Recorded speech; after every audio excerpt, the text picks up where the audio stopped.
Welcome to another episode of Touring the AFC South. I'm your host, Mike Patton, and on this episode, we're going to go into the aftermath of the NFL draft.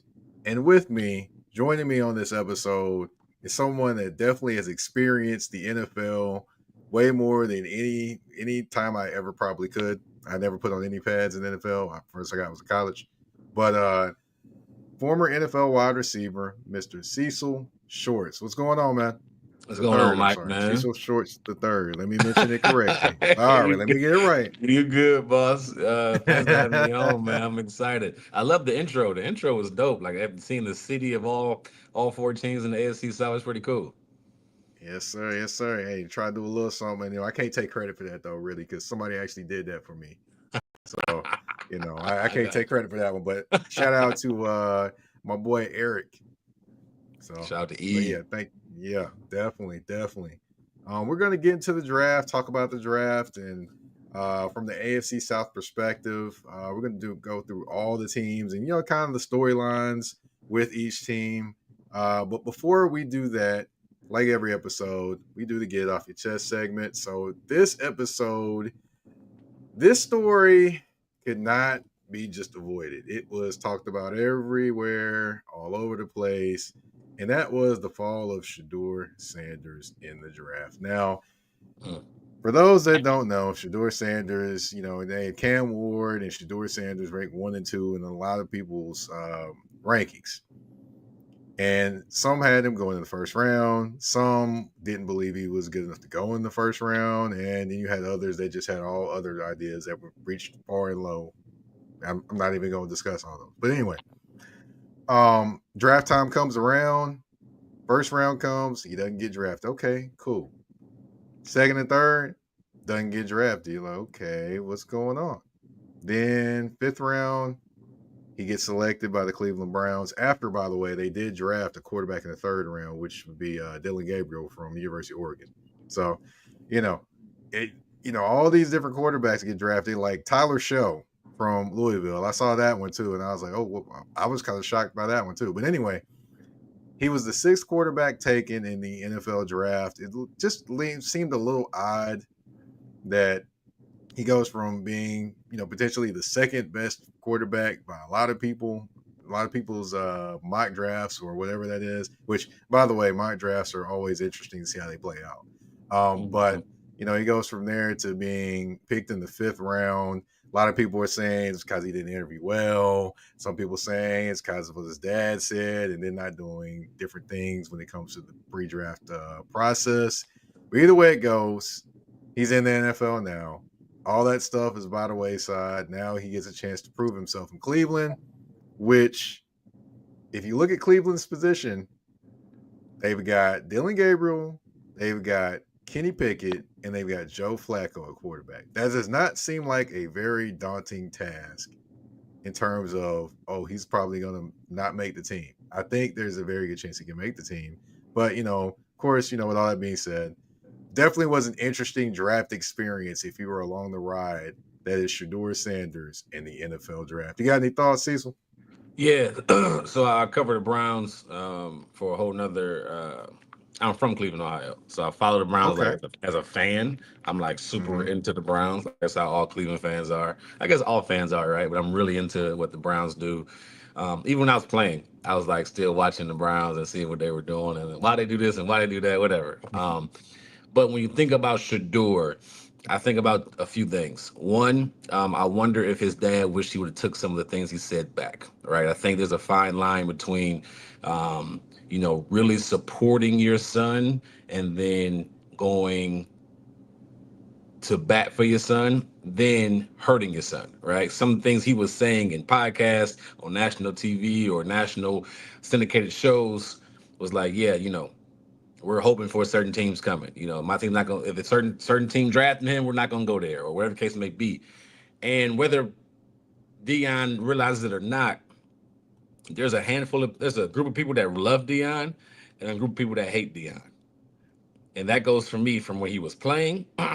That goes to me from how he changed or what he did at Jackson State, for how he changed Colorado around. Like, it's a lot of people that love what he's doing or they hate what he's doing. I feel like it's not a lot of in between, right? Right. And I feel like he rubbed a lot of people the wrong way on his path to being a great head coach at Colorado. He did some really, really good things at Colorado. Um, I also think too, as a dad, you view your son in a certain light. He coached his Mm-hmm. son since Little League head coach, high school head coach. At Jackson State, he was his head coach. At Colorado, he was his head coach, and he was productive. And he's a dog. He was one of my he is my favorite quarterback in the draft. But you see your son in a different light than somebody that's not biased sees your son. I lie all 32 teams, or I wouldn't even say all 32 teams. All 32 teams didn't need a quarterback. So say it's Mm-hmm. like 10 to 12 teams, whatever the case may be, right? They view them differently.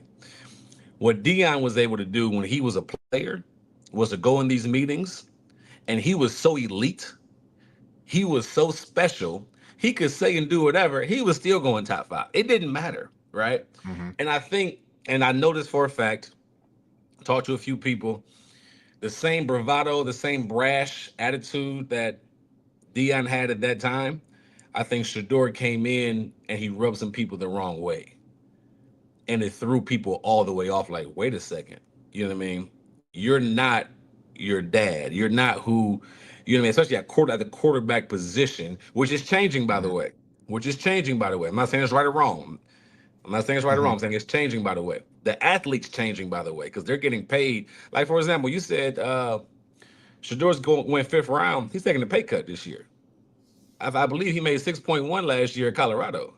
Mm-hmm. So he, Well, he I'll say this. I'll say this. Those NIL deals, they're now going to become endorsements. Now it's kind of just the name's just going to flip. So he's kind of sort of he still might be still making the same amount of money. Just the name of it based on might be the endorsements. true. Mm-hmm. Um, but I think that the athletes changing, and when he went to the meeting rooms and he listened to some of the things he was saying in the combine and the way he kind of shoved off the Senior Bowl, went to the East West Shrine game, didn't necessarily do anything. He just rubbed people the wrong way.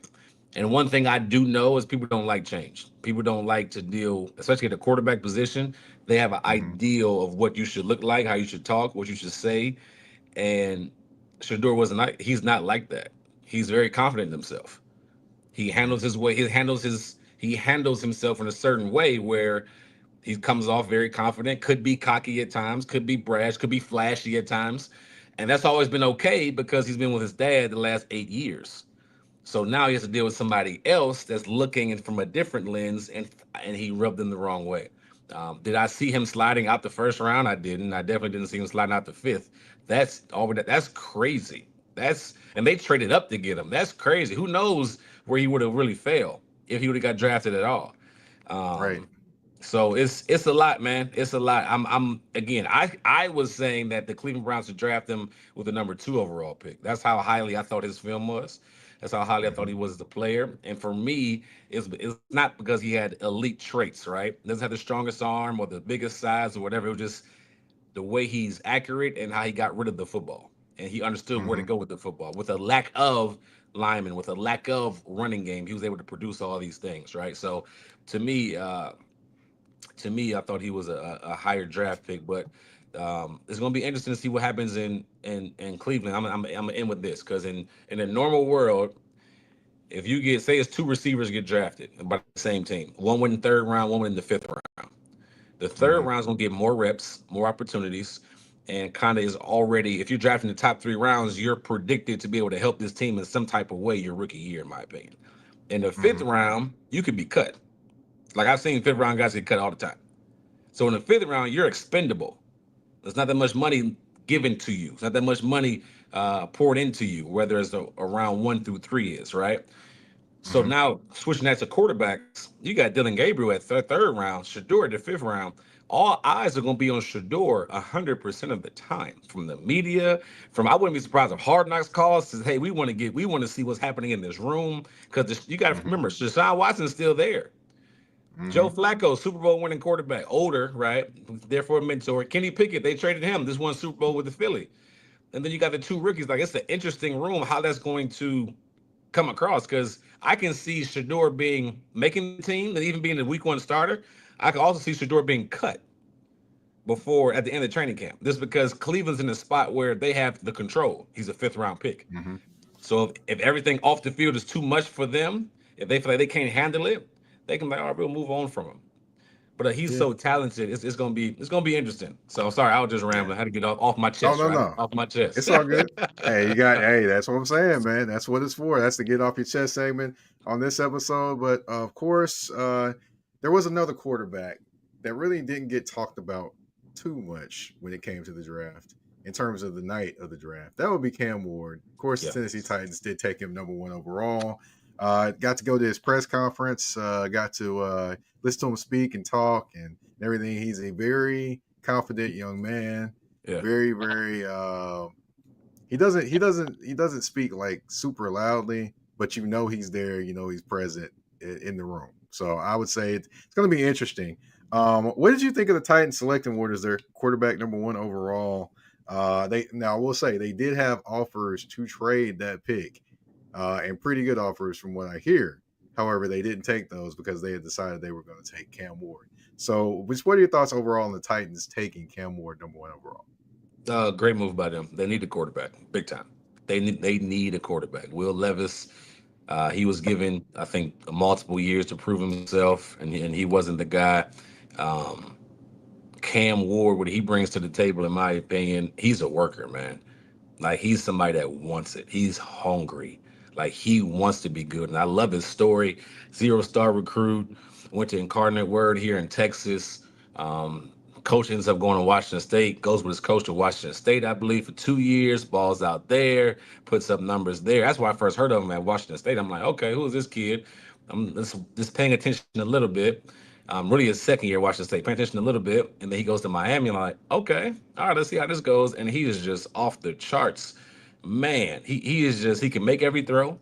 Um, he reminds me of a Donovan McNabb type of guy.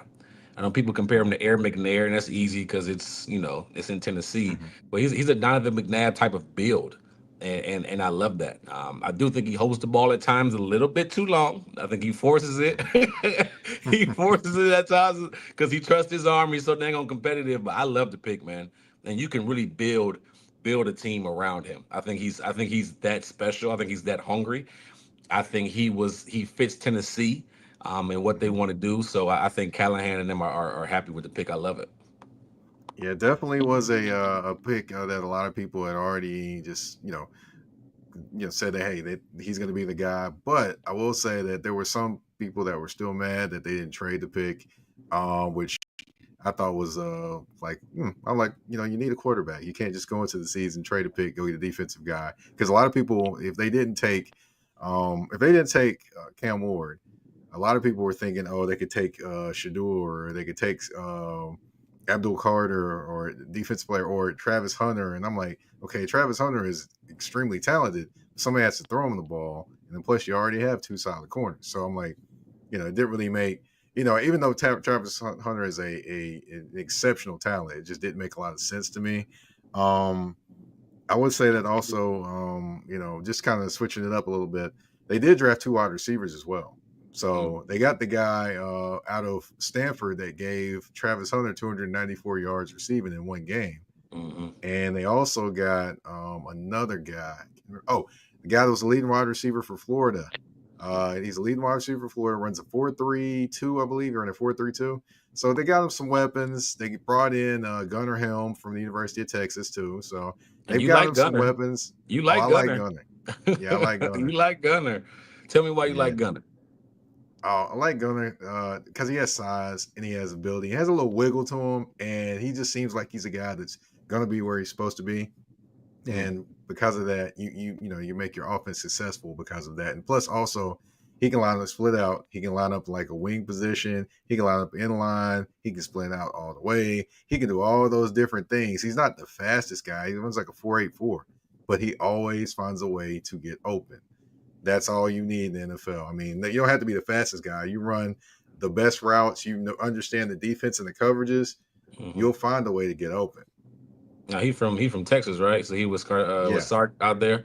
See, I think when you're with certain OCs and In college, that's going to help your transition when it comes to the NFL, right? And I'm big on Mm-hmm. this for rookie quarterbacks. I think you need a running game and you need a big weapon. Your big weapon, I mean a big target, right? So when you have Mm-hmm. a Gunnar Helm who's a big guy, you can run the football, you can play action. Now he's the bigger guy that you can move around, you can find the matchups, the mismatches, right? And you can hit him down Mm-hmm. the seams and stuff like that. That really can help out Cam Ward. But yeah, I think Gunner's a good pick. I just love Cam. To me, when you look at the Titans, Mm-hmm. yeah, you could have went Travis, you could have went Abdul, but they're not going to affect your team as much as a quarterback. It's a quarterback-driven league. You need your Right. quarterback. If you love your quarterback, if you love Cam Ward, you got to go get him. Now, if you didn't love Cam Ward, if you're like not too Mm-hmm. high on Cam Ward, okay, cool. As an organization, let's go a different way. Let's rebuild. It's a quarterback-heavy draft in 2026. We can try to find Mm-hmm. something there. Because I'm assuming you trade back, you probably getting another first round, maybe two first rounds with a bunch of other draft picks, right? Mm-hmm. Right. So I get that mindset, but if they love Cam Ward, all right, Callahan, let's go for it, let's go for it. But I love his he got what they call dog in him. Like if you watch Mm-hmm. some of his tape, if you even watch, forget the tape, if you watch the way he goes at different guys when he's working out, from working Mm-hmm. out with high school kids, from working out with Shedeur, from working out whatever, he's like, yo, oh, you getting water already? We didn't finish our first drill. Yeah, Right. he was saying what he said. That's what 9-win quarterbacks do, huh? They go get water at the first drill. Like he ain't scared of nobody. Like I love his attitude, his mindset, Mm-hmm. and it's gonna be a good thing. I think it's really gonna work out well for the Titans with Cam Ward. Definitely, definitely something that the Titans fans are looking forward to. Someone else that's looking forward to some success, that would be the Jacksonville Jaguars with their big move. We're going to talk about that big move, but first, of course, we got to go to a commercial break right here on Tour in the AFC South. EBO Beard Butter and EBO Beard Wash are two of the best beard grooming products for men worldwide. They help promote growth, keep your beard moisturized and soft, and enhance your overall upkeep of your facial hair. And with the new promo code MPAFC10, you can get 10% off all these products. Just go to www.etsy.com/shop/EBO Beard Butter. Again, that's www.etsy.com/shop/EBO Beard Butter. And again, the promo code MPAFC10. Again, MPAFC10, where you can get 10% off any products except for beard boxes. So treat your beard better today by going to get this the EBO Beard Butter and EBO Beard Wash.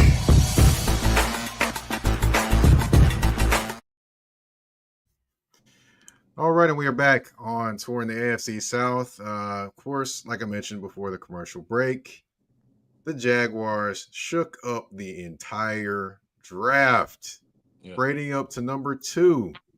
yeah, I give you the specifics on it. I got the specifics right here. The Jags traded the 5th pick this year, along with a 2nd pick this year and a 4th this year, and the 2026 first round pick to Cleveland for, of course, the 2nd pick, and they got that. So they get the 5th pick and they send a 4th round pick and the 6th round pick to Cleveland, for and basically move up to number 2 so they could take Travis Hunter. I mean, what did you think of just that entire trade there? And after kind of watching him in college football, did you think, oh wow, did they really give up all this for him, or were you like, okay, cool, I understand, it's Travis Hunter? well, I tell you, I'm a Cleveland fan, so I was very upset at the Browns. Like, why did you give up a chance to have somebody so unique in the city, right? But then I look from a Hmm. Jacksonville standpoint, 'cause I did play in Jacksonville. I do follow Jacksonville. Um, they have a new regime, and they are no longer the same AFC South. When you brought in the new head coach and GM, Liam Cohen and James Liam Cohen. Gladstone. They are forward thinkers. They are Mm-hmm. analytic thinkers. They are Mm-hmm. going to attack things in a different way than previous regimes probably ever have with Jacksonville Jaguars. So in their mind, it's like, hey, we got a chance to make a huge splash. And again, I'm big on teams. If you love somebody and you know they're going to be a perfect fit for you, you got to go get them. Did they give up too much? Absolutely. I feel like the Cleveland Browns robbed them with no mask on. Like it was just right. It's just crazy because you're giving up so much, and the Browns still landed in the top 5. I'm like, sheesh, and they got 2 first-round picks and 2 seconds for next year. I'm like, Mhm. golly, but when you believe in a guy, and I think he can be special, and he's different than anybody that's ever came in the league. To my opinion, you cannot compare him to Dion because Dion didn't play full time both ways in college. You can't compare him to Mhm. Champ Bailey. He didn't play full time both ways in college, right? He didn't. Mhm. So we Right. haven't seen that in years and years and years and years of guys playing both ways. You can go back in time when they were like leather helmets and stuff. I'm sure guys played both ways. Um, Right. but but Travis was unique. He's a unicorn. So when you think what he can do for Jacksonville, it's amazing. So I do think they gave up a little too much, but they're banking on the reward being extremely special. And I think too, Mhm. now you're bringing attention to the small market. Now you're bringing Mhm. a guy who I think is better fit for the small market. He's a nerd. He just loves football. He loves Mhm. video games. He loves his girlfriend. That's all he cares about. Like he's not going to be out doing nothing crazy, which is awesome Nah. for the organization, right? But Mhm. it fits the small market better. Whereas a New York or somebody else, that might be too much for him. This kid is going to be. I think Jacksonville's a perfect market for him. I'm hoping they use him in the right way. But I think Jacksonville got it hit. It's just they gave a lot up for him. Yeah. Speaking of using them the right way, after watching him in college, last few years, do you see him more as a wide receiver or more as a corner? Oh man, you killing me, Mike. You killing me, Mike. This is tough. This is tough. I mean, he can do everything pretty much. So he He just yeah. he can do everything, right? And but the thing is, you can be good at a lot of things. It doesn't mean you're great at something, right? I think Right. he has a chance. If he focused on one, he'll be great at that one. Mhm. If he does both, it's going to be extremely hard because the amount of hours you put in the film room, the amount of hours you put in on the field, the amount of hours you put in the classrooms as a team offense, as a team defense, there's only 24 hours in a day. So you're gonna have to uniquely get him reps in practice at corner and at receiver. You got to uniquely get him reps or get him in the film room with the defense and the offense. You got to uniquely, strategically, intentionally get him Mhm. in these rooms with the guys to build that chemistry so he knows the defense, to build that chemistry so he knows the offense, so the quarterback can have some timing with him. Um, I don't know how you do both full time, right? I don't know how you do it. And if anybody can do it, I think Travis can. He's just unique. I think there's some people that the Lord just blessed that's completely different than everybody else, and I think he's just one of those guys, right? Um, if Right. you ask if you ask me what he's can be better at, I think he's the natural receiver. I think he's Justin Jefferson waiting to happen. Mhm. I do, because he's so dynamic with the ball in his hands. Like if I throw him a 5 yard hitch, he may make 3 guys miss and go to the house. Like you can't, as good of a Mhm. defender as he is, he'll be more of an exceptional player on offense because he can do that, right? And Mhm. defense, yes, I'm a former receiver, so I know how the techniques and everything of getting open. But on defense, you're playing backwards at corner. Like you're playing backwards. And as athletic as he is, there's some technicians at receiver that aren't as Mhm. fast, that aren't as big and strong, but they know how to get open.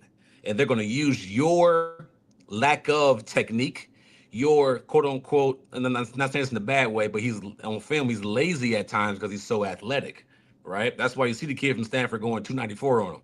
That's why you Mhm. see the kid from Arizona going crazy because there's moments where he gets caught looking in the backfield too long. Bad eyes. How do you fix bad eyes? Repetition over and over and over and over again at practice, right? There's times where he's really high in his back pedal. There's times where he's just depending on his athleticism, which worked in the Pac-12. That's not going to Mhm. work consistently in the AFC South or the NFL, right? So I think it's going to be extremely hard. I think he's better at receiver. Again, if he just plays full time either or, I think he'll be outstanding. I think he'll be one of the best in the Mhm. league very, very soon. But to me, if I look at receiver, I think he has a chance to be a Justin Jefferson type. I actually compared him to a Brian Thomas Jr., who is actually his teammate now with the Jaguars. So you put it, Brian Thomas Jr. on one side, him on the other. My gosh, Trevor Lawrence, if you can't do it this year, I don't know what to tell you, brother. I don't know what to tell you, brother. You got some weapons, like, oh. So I think he's a better receiver, but it's gonna be unique how they use him. Yeah, he wants to play both ways, but I don't know how realistic it is to play both ways the entire season, especially in the NFL in 17 games. So we'll see what happens. But of course, you know, we do have to move on. We do have to talk about the team that you're familiar with, very familiar with. That would be the Houston Texans. Now, as far as the Houston Texans, you know, they did trade out of the first pick. And the 25th pick overall. The details, of course, they sent the 25th overall pick to the New York Giants for the 34th pick, which is the second round, or close to the top of the second round, I'm sorry. And the 99th overall pick, which is our third round pick. And let's see. They did, okay, the Giants did actually pick up Jackson Dart with this pick, which I thought was quite interesting as well. But what did you think of them? Why interesting? I thought it was quite interesting because I'm like, I'm just in my mind, I'm thinking about all the quarterbacks that Lane Kiffin has tutored and coached, and like I'm looking at the NFL and I'm looking at these quarterbacks, and none of them have really excelled at quarterback in the NFL. So that's why I was kind of looking at them like, okay, Giants, and hopefully you know what you're doing, but them stats don't lie, when it comes to that. But what did you think of them trading out of the first round, the Texans? Well, I know they tried to trade up. They tried to get in the top 10. They were trying to get up pretty high. And it seems like they were either trying to get Kelvin Banks Jr. from Texas, the tackle, who people were really high on. I think he went number 9 to the Saints. Or they were trying to get Loveland. They're trying to get Loveland. Now, why Loveland? Why the tight end from Michigan, right? Well, Nick Caley, who's now the offensive coordinator for the Houston Texans, he was a tight end coach with the Patriots, where he had Gronk and Aaron Hernandez and all those guys. And he's a tight end coach with the LA Rams the last few years. So he loves tight ends. And if you watch the NFL, as I know you do, you see the premium and how the tight ends are evolving and how important they could be in the NFL offense. So I know they tried to trade up. Once that didn't happen, Nick Caserio, the GM, came out and said we knew probably in the teens, like after that, like, all right, well, we're going to trade out the first round. And I have no problem with that. If you don't love somebody, you just don't want to draft somebody just to draft.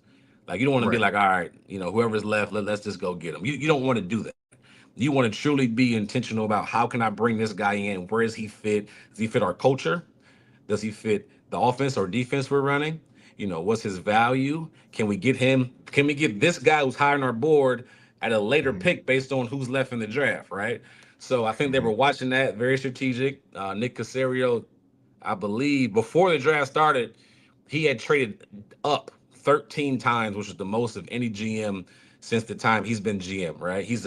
We call him Trader Nick. He's trading up and down. It is what he do. He making moves. So I wasn't mad at it because I trusted that, okay, you're going to get the right guys to come in. Now, with that being said, I was big on you got to get a playmaker.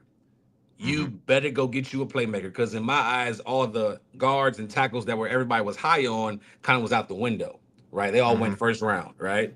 So I'm like, all right, Simmons is gone, Banks is gone, Jackson's gone, Tyler Booker's gone. Like all these guys people are high on are gone. You better get you a playmaker because there's a lot of guys like Luther Burden and other guys in that range. I'm like, ooh, if you don't get them, other teams are going to get them. And they did a heck of a job going and finishing the rest of their draft. So I wasn't mad at it. I thought it was strategic, and I do know they did try to go up. Okay. So they ended up drafting with their first pick, which was 34th overall, beginning of the second round. Wide receiver Jaden Higgins, 6'4", 216 pounds, out of Iowa State. He's a big man. Yeah. Big man at wide receiver. What did you think of Houston making Higgins their first pick in this draft? Okay, I'm a brag real quick, right? Okay. And not because I watched a ton of Jaden Higgins film. I watched a little bit. But coming into the draft, I made a small 3 mock draft, right? At 25, I had Tyler Booker. I was completely wrong. At 58, is before they moved around. At 58, I had Jaden Higgins. I'm like, oh, let's go. They picked him up. Anyways, okay, that's my little bragging moment. Um, he has a lot more snap in his routes than I expected him to. I'm impressed with Jaden on film. Like he's able to really, he runs routes like he's 6 feet, meaning like he's snapping, he's sticking, he got some elusiveness to him, and you don't see that a lot from bigger guys, right? I was able to play with Mike Evans, who's going to the Hall of Fame. I was able to play with DeAndre Hopkins, 2 guys over 6'3".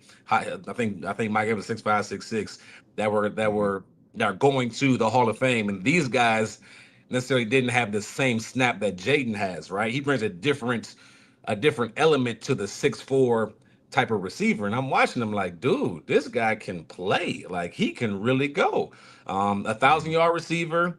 It was him and another guy, Jalen Jalen Noel. They were the 2 main targets, right? And Texas got both of them. But Jaden, in my opinion, at 34, that's a first-round pick. You're telling me he's a plug-and-play guy. That's what you're telling me. He's a plug-and-play. You're going to bring him out. He's going to be the day one starter as your Z receiver, meaning the opposite side of Nico Hollins on the outside, right? But if you watch his film, I talked about the sticks and the elusiveness. He gets open. He makes the 50-50 catches. They throw him screens. Now, if you know anything about screens, I know you do, those screens mainly go to shorter guys, faster guys, you know what I mean? Running backs that are elusive.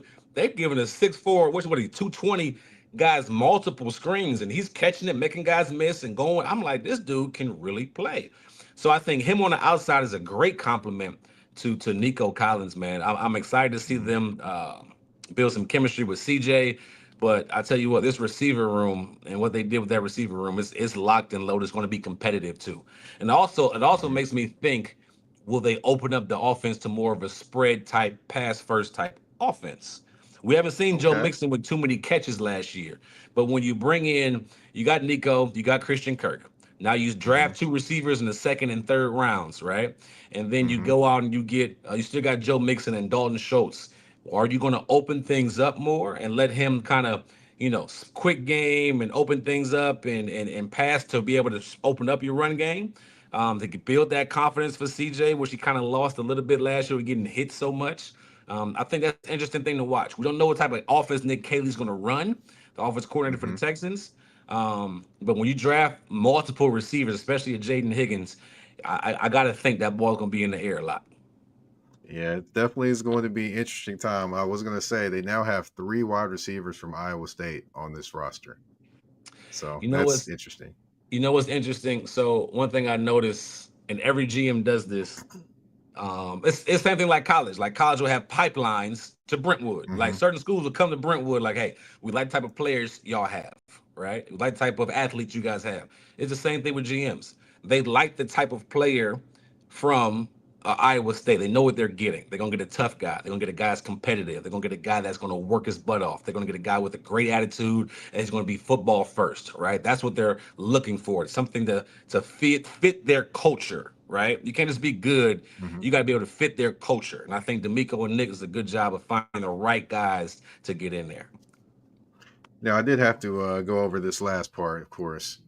They did trade Laramie Tunsil this offseason to the Commanders, Kenyon Green to the Eagles, and of course cut Shaq Mason, which, he is from the Middle Tennessee area, by the way. They did go get Lincoln Tomlinson from was a veteran offensive lineman, a guard. You got Cam Robinson, who's a former Jaguar and former Viking, coming to town. I thought they may kind of invest a little more in the offensive line. Perhaps they did get one guy, tackle Ursary out of Minnesota, the 2nd-round pick, which I like that pick, but I thought they may get maybe one more, just seeing that the kind of replenish the offensive line. What do you think about what they did up there? The draft one, and then did or didn't do in the draft one, and then secondly with the O-line this offseason with the additions of the veterans? I tell you what, they needed to have a complete different, how do I want to put this? They need to shake that room up. And that's exactly what they did. They needed to shake the room up. And it wasn't a knock on anybody. It was just what's the best fit for this team, right? And they thought Laramie Tunsil was not the best fit for what they were trying to do. There's multiple times if you watch film that he would be the initiator, especially the first 4 or 5 weeks of the game. He's false starting. He's getting the penalties. He's messing up. But what he would do in the media is blame everybody else.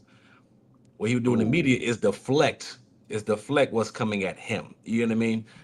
And as much as he was liked in the locker room, as much as he was a dominant player in the passing game, I'm not doubting that at all. Laramie can play, and he's going to help the Commanders for sure. But I was going to be honest, how he was kind of carrying himself and kind of not coming to offseason OTAs and not coming to certain things the offense was doing in the offseason, kind of they were looking for a different type of leader in that room. Because what Laramie Tunsil does in that room, everybody else is going to follow. And Laramie can do that. Everybody else can't do that, if that makes sense. And they're not on Laramie's level, right? So they had to get rid of him to be able to create the type of culture they wanted in that room, right? Now, when you look at what they got back for it, I feel like it was good. I feel like it was good. But again, I can't say that I'm extremely confident in who they got in free agency, right? Yeah. Cam Robinson got cut, or he got traded from the Jaguars in the middle of the year last year because he wasn't playing well. Went to the Vikings, played decent, but it's the reason he's getting traded around and moved around, right? It's the reason Lakeland Tomlinson was a free agent and was available. It's the reason who else they brought in? Trent Brown, older veteran. It's a reason. Go ahead. They traded for a guy from Minnesota that was he was a highly drafted guy. Then he got benched. They traded for him too. So it's the reason. You know what I mean? Like it's the reason those guys are on the market. I think they bring in guys they're familiar with. I think they're bringing in guys that kind of fit whatever system that they're going to run. And I think they're bringing in guys that are nasty, right? I think they want the type of offensive line that's physical and that's some maulers, right? And when you look at the guys they brought in, they're 6'6", they're 6'8", they're 6'6", they're 6'7". They're bigger guys that can really do some things. So I'm interested to see. I love the pick from Minnesota, Ursary. Don't know if he's plug and play.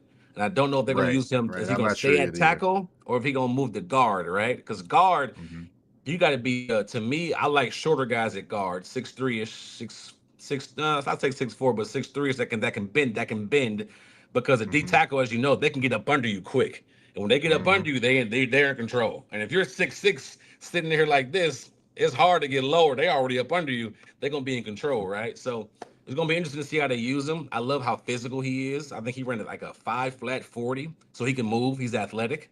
Maybe that's the zone system, the zone scheme they want to run in the run game. So it's going to be interesting to see it, but I can't say that I'm sold that their offensive line will be better. It can't get worse. It can't get worse. He was sacked 52 times last year, right? Right. But I will say Cole Popovich, the offensive line coach, he comes in is really knowledgeable, can relate to the guys, is going to bring a certain attitude to them. And the same thing with Nick Caley. And those two guys worked together before. And I think that's important. They didn't have that chemistry last year. The Houston Texans didn't. They were just kind of not indecisive, but not on the same page. They weren't cohesive in that coaching spec. So I think that can be a huge asset moving forward. Okay. All right. Well, we got one more team to talk about. That'd be the Indianapolis Colts. They finally got who they wanted to get. And when it comes to a particular position, what position that is, we'll talk about right after this commercial break. A shift. A shift is something that happens and changes the dynamics. And that's what happened when Garrett Logistics was born. After 10 years as a sales pro in the logistics world of sporting goods, John Garrett decided to pivot to the world of freight and start a brokerage. So you're saying to yourself, why trust Garrett Logistics? Well, Garrett Logistics helps shippers improve overall workflow, along with increased on-time pickup and delivery percentages. Last-minute loads, multi-drop pickups, and more are part of the services with Garrett Logistics. They're available Monday through Friday, 7 a.m. to 6 p.m., and Saturday, 8 a.m. to 12 p.m., all times Central Standard Time. So give them a ring at 615-400-8484. That's 844-800-8484, or you can email them at john@garrettlogistics.co or visit their website at garrettlogistics.co. Garrett Logistics, where the motto is, it's not just freight to us, it's your business.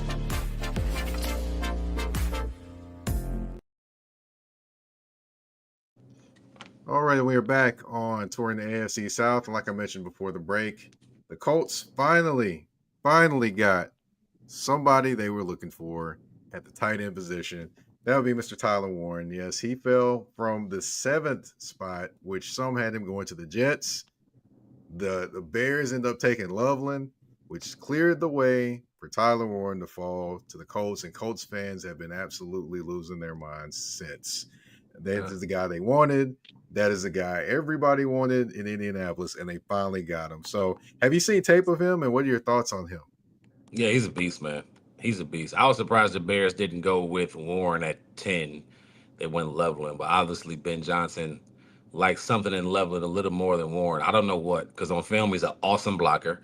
On film he's after he catches the ball, oh my gosh, he's like a receiver / running back out there. He's a bowling ball. He can make guys miss. He can run you over. He can grab you by the head and put you like he is just special, right? Mm-hmm. He's a monster in the red zone.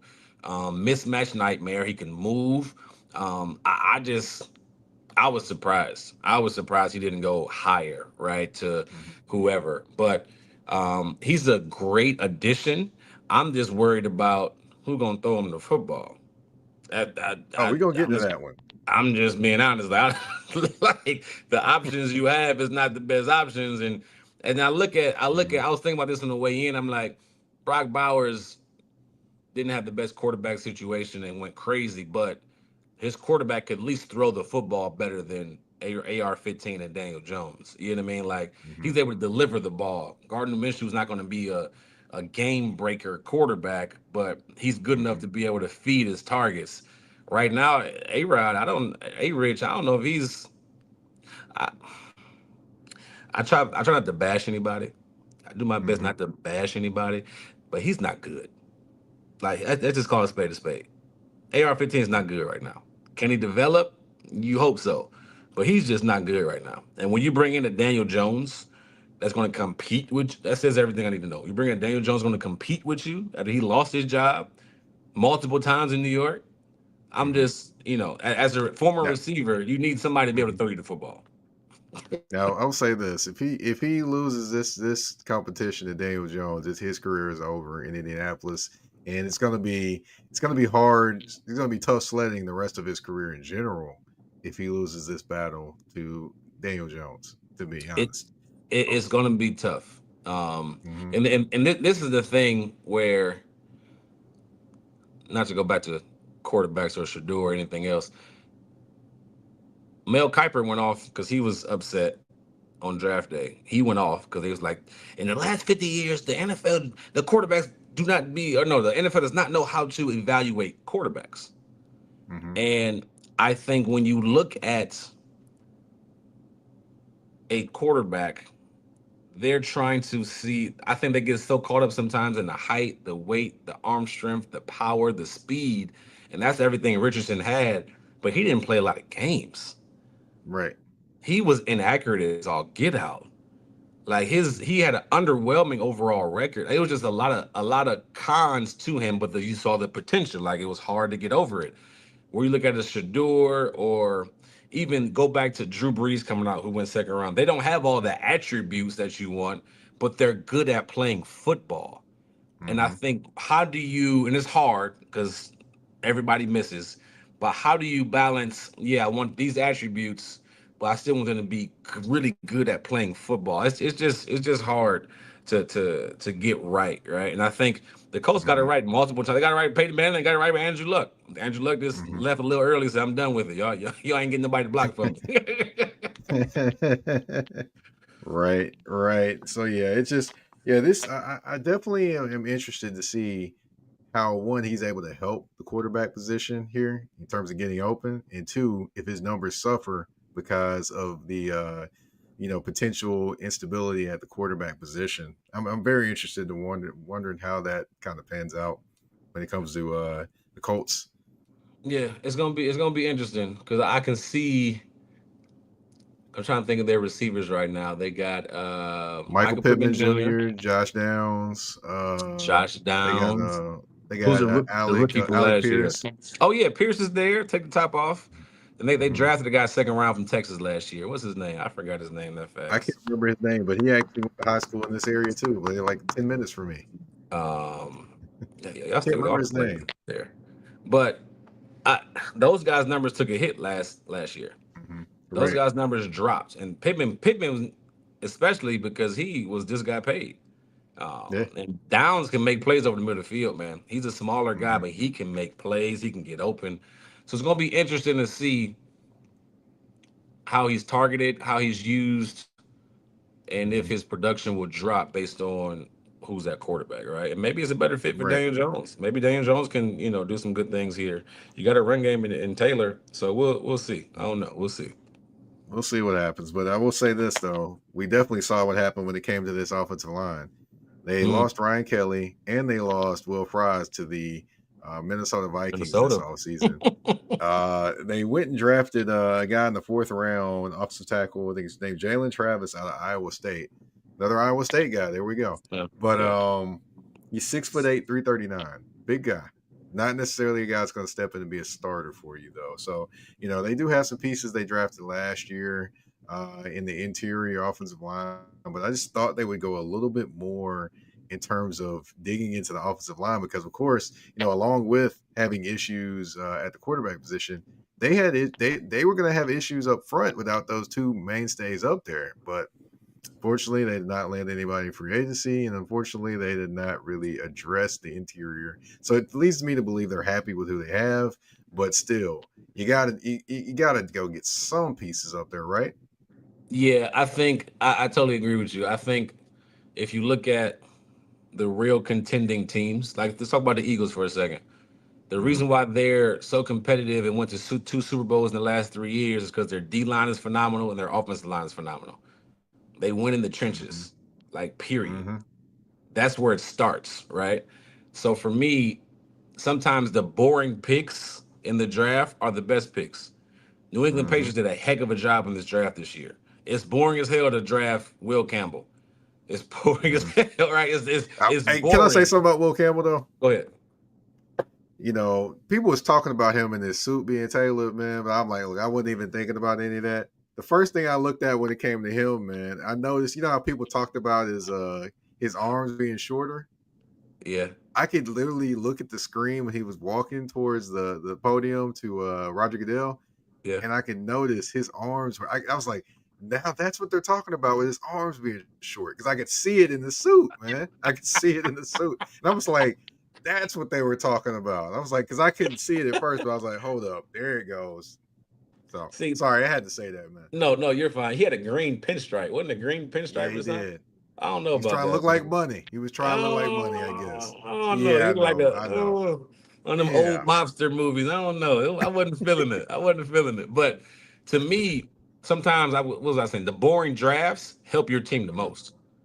mhm, Like that's a boring pick, but he's going to be darn good for the New England Patriots. And they know what they want to do. They want to run the football. They want to be physical. Why? Because Mike Vrabel did that for years with the Tennessee Titans. That's what he did. He mhm, wanted to run the football and be physical up front, and they had success doing that, right? So they went out and mhm. got a boring pick, but it's going to help their team in the long run. Now, Yeah. with the Colts here, I get Tyler Warren. Don't want to pass him up. But when you have Fries and Kelly leave like they did, you have to address it in some type of way. And maybe they like who they have in their room. Maybe I gotta look Mhm. back. I gotta look back in my notes to see who they got in free They agency got in a those kid out positions. of they got a kid out of Wisconsin actually that's that they drafted last year. That's a Okay, center and okay, guard. So there it is. So I think they may be confident in him. So they we'll probably see. like who they have. It's just sometimes the boring pick is the best pick, and you got to be able to, no matter who's the quarterback, you got to be able to protect them, and you got to be able to run the football as well. Yeah, we'll see what happens. But yeah, that's all I got, man. Going over this draft, going over the AFC South. It's definitely shaping up, hopefully, to be a very, very good year in the AFC South. Last year, I was highly hopeful. I was like, yeah, this could possibly be one of the sneakily best divisions in football, and they didn't really show me that at all. So, kind of hoping right now that, I'm covering and talking about one of the most exciting divisions in the NFL. Mr. Cecil Shorts, thank you for coming on the show. If you can tell everyone where they can find you on social media and any of the things that you are working on, sir. Oh yeah, so social media wise, Twitter or X, whatever you call it, is just, I believe, C Shorts III. My old one got hacked, so whatever the case may be. And then on Instagram, it's just my full name, Cecil Shorts III. Okay, Cecil Shorts III. Also, please like and subscribe to the BLeav in Texans podcast, where we talk Texans twice a week. Have fun on that podcast. I have a draft expert, Joe DeLeon, on there tomorrow morning. And then also the Ultimate 216 podcast is me and my friend Earl the Pearl. We talk all Cleveland sports. So we talk Browns, we talk Guardians, we talk the Cavs, who are doing extremely well.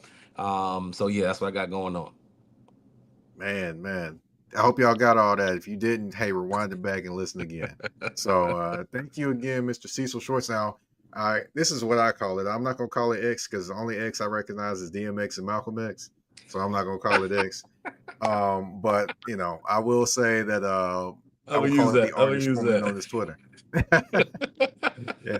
I call it the artist formerly known as Twitter. That's what I call it. Okay. So you can find me on there at Mike Patton 82. That's MikePatton 82. You can also find me on Instagram and Threads at that's THA, not THE _general_MP. Touring the AFC South, you can find on all listening platforms, whether it be Spotify, Apple Podcasts, iHeartRadio, Amazon Music, you name it, we are there. I thank you all for tuning into this episode. Thank you, Mr. Cecil Shorts, again for coming on the show. We're out. Peace.